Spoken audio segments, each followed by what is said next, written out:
Bien, muchas gracias. Hoy vamos a hablar sobre el jus poniente, que es el derecho que tiene el Estado para castigar, controlar conductas. El jus poniente es el derecho al castigo. Es un derecho exclusivo del Estado. El Estado, como nación, pueblo, territorio y gobierno. Los pueblos entonces, a través de sus autoridades, vale decir a través del Congreso, votan una norma en abstracto para corregir conducta. Los estados le dicen a sus ciudadanos: nosotros no queremos castigarte, nosotros no queremos perseguirte, nosotros no queremos procesarte, pero vamos a crear una norma y te la vamos a advertir. Y te decimos, por ejemplo, que el que voluntariamente mata a otro se hace reo de homicidio. Esa es una norma en abstracto, es una norma de advertencia, porque la persona o las personas que no cometen homicidio, entonces el Estado no sale en su persecución para aplicarle el derecho del jus poniente. Una persona que no venda droga, el Estado no sale en su persecución para aplicar la ley 5088 sobre droga y sustancias controladas. Y una persona que no estafe ni viole, tampoco el Estado sale a perseguirlo. El Estado votó la norma en abstracto, el legislador votó la norma. Esa norma entonces, cuando el individuo la viola, cuando ya está votada, no hagas esto, y la persona a pesar de eso lo hace, entonces hay un cuerpo de hombres y mujeres que se llama Ministerio Público, conforme a la ley 133-11, conforme a la Constitución y conforme al Código Procesal Penal, que son los que representan a la sociedad. Ellos entonces asumen en representación de la sociedad la persecución del individuo que decidió violentar la norma, para presentárselo a un juez y conocer la medida de coerción correspondiente, luego conocer una audiencia preliminar si fuera necesario, y finalmente conocer un juicio. Pero al ciudadano previamente le advirtieron que existe una norma que hacía prohibitiva cierta conducta, que él estaba impedido de ejecutar esa conducta, y él decidió violentar esa norma. Él decidió agredir a una gente, robarle a una gente, atacar a una gente, matar a un ser humano. Entonces, frente a esos tipos penales, frente a esa conducta que es atípica, antijurídica y culpable, entran en escena los fiscales para hacer posible que esa conducta se traduzca al tribunal, que la realización de esa conducta sea analizada, discutida en el tribunal. ¿Qué se quiso con eso? ¿Qué se quiere con eso? La Constitución, en el artículo 149, establece que la justicia es gratuita y que nadie puede hacerse justicia por propias manos, y que el derecho al castigo corresponde al Estado. Es el Estado entonces el que tiene la obligación de establecer la sanción frente a los ciudadanos que violentan la norma. ¿Cuál es el sentido? ¿Cuál es el objeto del derecho penal? La tranquilidad de los espíritus, la tranquilidad del ciudadano, la garantía del ciudadano.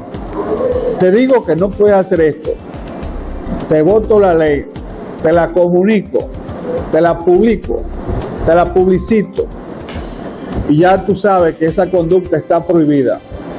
Decides, a pesar de todo eso, violentar la ley. Entonces viene una imputación, el Estado a través de los órganos idóneos, Ministerio Público y todas las agencias del Estado de persecución que está bajo su dirección, te persiguen. Esa imputación te la voy a presentar al juez.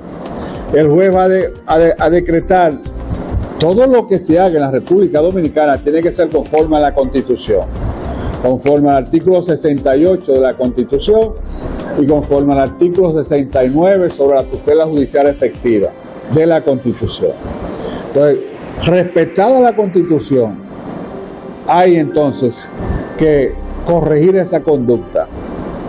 Ese individuo que violentó la norma, que traspasó los límites de la decencia, que desoyó el mandato del legislador en abstracto y decidió entonces convertir la ley en concreto, la ley en materia, la ley en ejecución, tiene que hacer presencia frente a un tribunal de la República.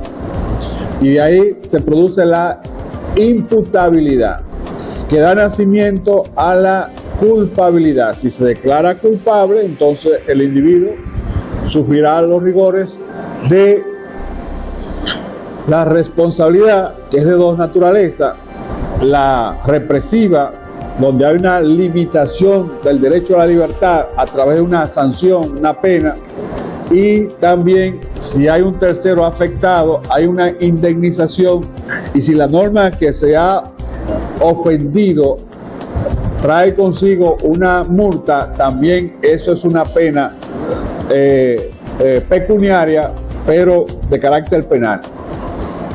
En esas atenciones, el individuo tiene que hacer presencia y responder por su responsabilidad.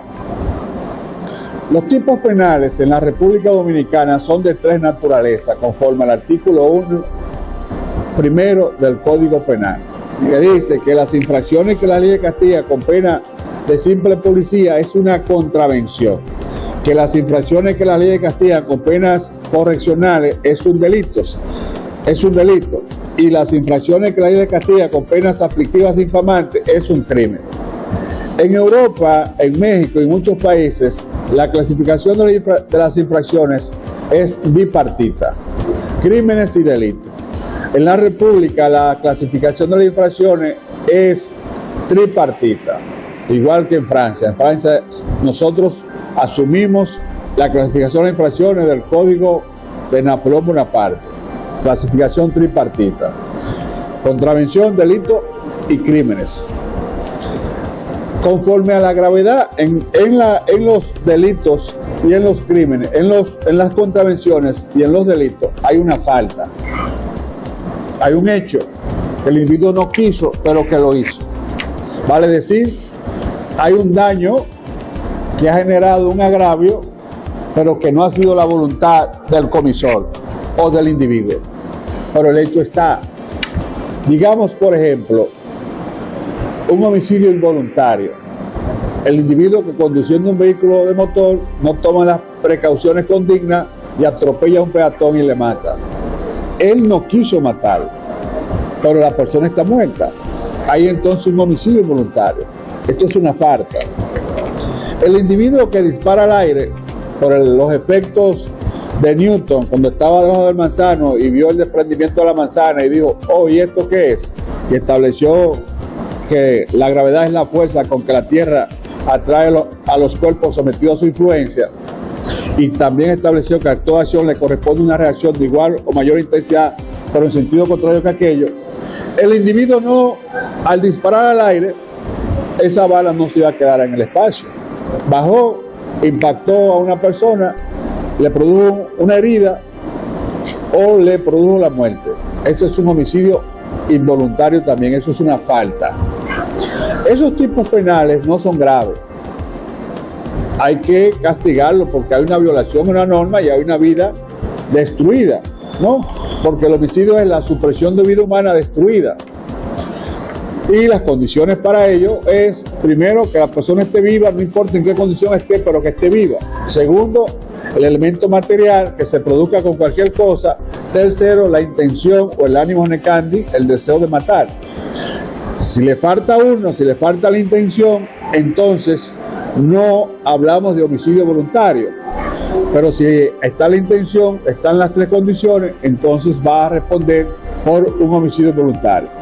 Entonces, los tipos penales son por falta, que hay una falta, o por dolo. Cuando se habla del dolo en materia penal, se está hablando de un acto deseado, de un acto intencional. La palabra dolo en materia penal es intención. Siempre que aparezca en el mundo punitivo, represivo, el derecho penal, la expresión dolo, se está hablando de un acto con voluntad. Es un acto deseado. Entonces, los actos deseados, la mayoría de los actos deseados son actos muy graves. Son graves y extremadamente graves. Frente a eso, entonces, es el Estado, volviendo ad initio, el que tiene la responsabilidad primordial, casi exclusiva, de procurar que la persona que ha sido afectada a consecuencia de ese dolo y de ese acto intencional sufra las consecuencias de sus actos. Eso es lo que se llama en derecho el jus poniendi. El derecho al castigo, el derecho a la sanción, en el espíritu del legislador, es lo último que se quiere. Se llama eso la última ratio, el derecho a la represión. Los jueces nuestros no quieren que el proceso llegue a su despacho. Pero hay una persona que, conociendo la norma, ha decidido violentarla. Entonces ese proceso va a la sede judicial. Y el juez tiene que decidir, conforme a verdad, a justicia y a legalidad, el proceso y establecer si la persona es culpable o si no lo es, o si es inocente. El Estado dominicano no quiere que Juan mate a Pedro, pero a Juan, por la razón que fuere, ha suprimido la vida de Pedro. En esas condiciones, entonces, porque él así lo quiso, porque se pelearon, por lo que fuere, para robarle, por la razón que él quiso hacerlo, pero él lo hizo. Habiendo cometido ese hecho, entonces el Estado no le queda de otra que no sea coger el brazo persecutor del Ministerio Público y perseguir por todo el territorio de la República y más allá de nuestra frontera a esa persona y presentárselo a un hacedor de justicia que se llama juez, para que esa conducta se juzgue esa conducta. El derecho penal procura establecer sanciones a conductas prohibitivas, proscribe ciertas conductas y le dice al ciudadano: tiene derecho a ser feliz, tiene derecho a ir y venir, tiene derecho a expresarte, tiene derecho a reír, tiene derecho a transportarte donde tú quieras, tiene derecho a permanecer en la República y abandonar la República si quiere. Pero ese derecho que te hace feliz y hace feliz a otro, el Estado quiere que tú lo ejerzas plenamente, pero no tienes derecho a matar, no tienes derecho a robar, no tienes derecho a vender droga, no tienes derecho a violar niños, no tienes derecho a agredir a terceros. Cuando esos derechos usted los ejecuta en contra del tercero o en contra de la sociedad, donde la afectación no es de un tercero, sino del Estado, no interviene un daño a un tercero, sino un daño social. Por ejemplo, el porte y tenencia de armas de fuego cuando no hay la ejecución de esa arma, o el uso de moneda falsa cuando no se han usado pero se tiene para usarse. Esas son afectaciones. O la droga cuando no se ha vendido, no hay afectación de terceros, solamente hay un problema de carácter social. El Estado hace su presencia a través del Ministerio Público para establecer la sanción. El Estado lo que procura es que los ciudadanos vivan en armonía y en tranquilidad. y con tiempo suficiente le vota una norma al ciudadano, se la publica, ¿no?, para que el ciudadano la conozca, se la socializa para que el ciudadano, en las escuelas, en las universidades, en el trabajo, en todos los espacios, para que el ciudadano conozca la norma. Violentada la norma, el Estado sale a su persecución para su castigo. Porque nadie puede pretender la impunidad del crimen ni del delito. Nadie puede pretender eso. Es una obligación de carácter constitucional del Estado dar una respuesta eficaz a las inconductas del ciudadano y a la violación a la norma y a la puesta en dificultad de la vida en sociedad. En esas atenciones, el derecho penal está para prevenir, porque cuando te votan la norma y te dicen que voluntariamente mata a otros, ese homicidio es una prevención. Y luego cuando el individuo mata, entonces eso es una sanción. Primero hay una norma en abstracto que el ciudadano la convierte en una norma en concreto, en una norma material. Y el Estado la ejecuta a través de fiscales y jueces, conforme a la Constitución de la República, para garantizar los derechos de ese individuo y también garantizar los derechos de los afectados, que se llama en derecho duro y puro, en estricto derecho, víctimas, que más luego se convierten en querellantes y más luego se convierten en actores civiles y procuran, junto con el fiscal, sanciones y procuran lo que el fiscal no puede procurar nunca, indemnización, porque la indemnización es una sanción económica exclusiva a la persona que ha sufrido un agravio a consecuencia de una conducta prohibida. Muchas gracias y nos veremos la próxima semana, Dios mediante.